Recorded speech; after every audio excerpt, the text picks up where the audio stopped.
बच्चों को बैठने से आप मना क्यों किए? हाँ बताओ। कौन सा कोच है?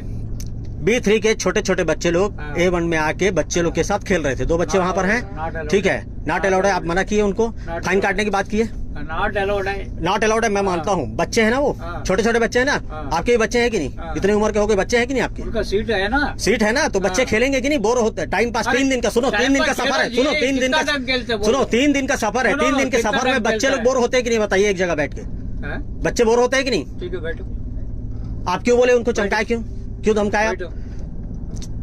बच्चों को क्यों चमकाया? बैठो जी। आपा बैठेगा आपा। फाइन काटने की बात करते हैं आप।